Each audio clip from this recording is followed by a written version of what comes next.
Hello guys, welcome back to our YouTube channel. Today we are going to learn how to clear cache on eBay. Let's begin with the tutorial. Firstly, open your eBay app. There, go to my profile.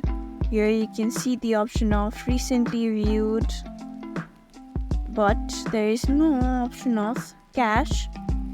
Over here in the settings as well, here you can see the option of clear search history only. There's no other option, so tap on settings, go to your settings, then go to app. There, search for eBay, tap on it. Over there, scroll little down. Here you can see the option of users. Tap on storage. Here you can see the option of cache, app data and total data. Here you can see the option of clear data and clear cache. Tap on clear cache. There you can see you have cleared your cache of eBay. Thank you for watching this video. Make sure you like, share and subscribe to our YouTube channel for more such content.